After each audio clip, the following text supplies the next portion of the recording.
Welcome back to total tutor all YouTube channel. இன்றைக்கி நம்ம physics class 12 இருக்கக்கூடிய kick of லாஸை பற்றி தான் நம்ம பார்க்க போகிறோம். இது ரொம்ப இம்பார்ட்டண்டான கொஷின். கிளாஸ் 12க்கு ஸ்டேட் போர்டாக இருக்கட்டும், சிபிஎஸ்சியாக இருக்கட்டும், நீட், ஜேஇ எந்த ஆஸ்பிரண்ட்டாக இருந்தாலுமே இது ரொம்ப இம்பார்ட்டன்ட் கொஷின்ஸ். இதுக்கான எக்ஸ்ப்ளனேஷன் ரொம்ப ஷார்ட்டாக பார்த்தலாம், குயிக்காக பார்த்தலாம். இந்த மாதிரியான வீடியோக்கு மறக்காமல் இந்த சேனல் சப்ஸ்கிரைப் பண்ணி வச்சுட்டு உங்களுடைய ஃப்ரெண்ட்ஸ்க்கும் இந்த மாதிரி ஷேர் பண்ணுங்கள்.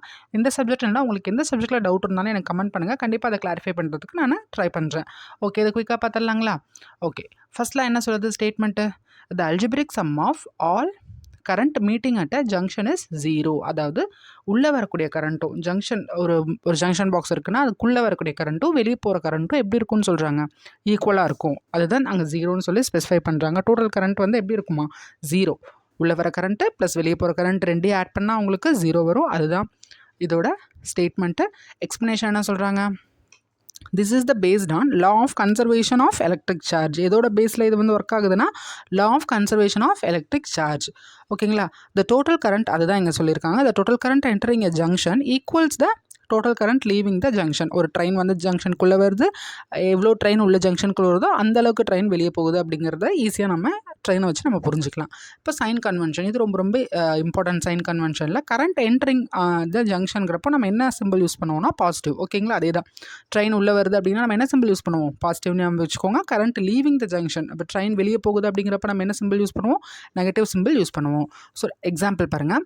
At a junction A1 if currents I1 I2 are entering, okay, 2 train உள்ளே வருது, I3 I4 I5ங்கிற 3 ட்ரெயின் வந்து வெளியே போகுது அப்படின்னா ஆன்சர் என்ன சொல்கிறாங்க, I1 + I2 ஆட் பண்ணுறதும் இந்த சைடு உள்ளே வரதும் வெளியே வரது ஆட் பண்ணுறதும் எப்படி இருக்குமா, ரெண்டுமே ஈக்குவல். அதாவது எல்லா உள்ளே வர ட்ரெயின் வெளியே வர ட்ரெயின் எல்லாத்தையும் ஆட் பண்ணால் உங்களுக்கு என்ன கிடைக்கும், 0.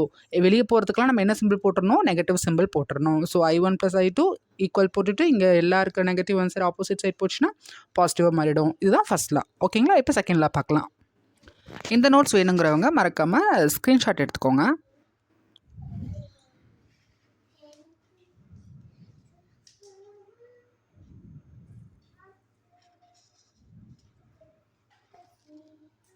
ஓகே, இப்போ செகண்ட் லா பார்த்துடலாம். செகண்ட் லாவோட ஸ்டேட்மெண்ட் என்ன? If any closed loop, close லூப்லாம் என்னது, சர்க்யூட் உள்ள க்ளோஸாக இருக்கக்கூடிய லூப்பில் the algebraic sum of the all potential differences is 0. அதாவது ஐங்கிறது என்னது, கரண்ட்டு, ஆருங்கிறது ரெசிஸ்டர்ஸ், ஈங்கிறது எப்சிலான். ஓகே, இப்போ ரெண்டாவது ஸ்டேட்மெண்ட் பார்த்துடலாம். செகண்ட் லாவோட ஸ்டேட்மெண்ட் பார்த்துடலாம்.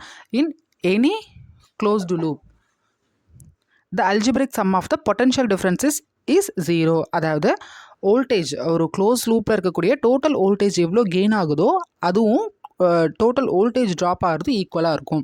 அதாவது வோல்டேஜ் கெயினும் is equal to voltage drop.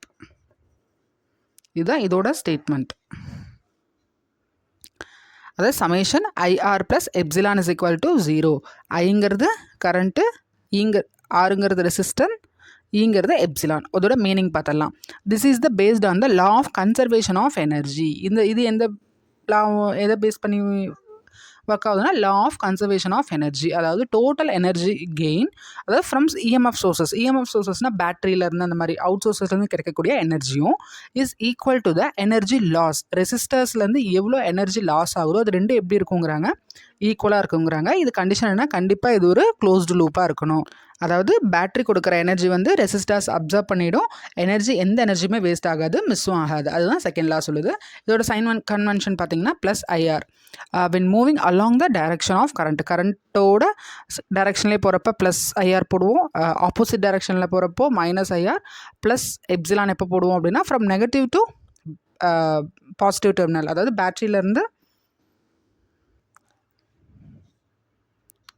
Plus epsilon எப்போ யூஸ் பண்ணுவோம், பேட்டரியில் நெகட்டிவ் டு பாசிட்டிவ் டெர்மினல் போனால். அதே மாதிரி மைனஸ் எப்சிலான் எப்போ யூஸ் பண்ணுவோன்னா பாசிட்டிவ் டு நெகட்டிவ் டெர்மினல் போகிறப்ப நெகட்டிவ் எப்சிலான் யூஸ் பண்ணுவோம்.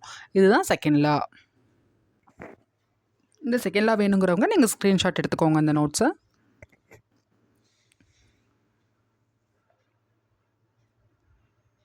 ஓகே, இப்போ கண்டிஷன் பார்த்துடலாம். Conditions to apply Kirchhoff laws. இது எப்பப்பெல்லாம் நம்ம இந்த கண்டிஷனை யூஸ் பண்ணுவோம், எப்போ அப்ளை பண்ணுவோம்னா த circuit should be in steady ஸ்டேட்டில் இருக்கும். அதாவது கரண்ட் வந்து சேஞ்ச் ஆகக்கூடாது, டைமுக்கு டைம் என்ன ஆகக்கூடாது, சேஞ்ச் ஆகக்கூடாது. ஸ்டெடி ஸ்டேட்டில் இருந்தால் மட்டும்தான் இந்த லாவை யூஸ் பண்ண முடியும். Ohm's law is valid in all branches. இதில் எல்லாமே நம்ம என்ன லா யூஸ் பண்ண போகிறோம், ஓம் லா வச்சு தான் யூஸ் பண்ண போகிறோம். கன்க்ளூஷன் என்ன கன்க்ளூட் பண்ணுறாங்க? Kirchhoff's laws helps in solving complex electric circuit. ரொம்ப காம்ப்ளெக்ஸான எலக்ட்ரிக் சர்க்யூட்டை by applying the concept of charge and energy conservation. ரெண்டு கன்சர்வேஷன் இருக்கு இல்லையா, ஃபர்ஸ்ட் லால என்ன, செகண்ட் லால என்ன, அந்த ரெண்டு லாலையும் பொறுத்து தான் பெரிய பெரிய காம்ப்ளெக்ஸான எலக்ட்ரிக் சர்க்யூட்டுக்கு சால்வ் பண்ணுறதுக்கு இந்த கிர்ச்சாஃப் லாஸை யூஸ் பண்ணுறாங்க. இந்த வீடியோ கண்டிப்பாக உங்களுக்கு யூஸ்ஃபுல்லாக இருந்திருக்குன்னு நினைக்கிறேன். பிடிச்சிருந்தால் லைக் பண்ணுங்கள், சப்ஸ்கிரைப் பண்ணுங்கள். தேங்க்ஸ் ஃபார் வாட்சிங்.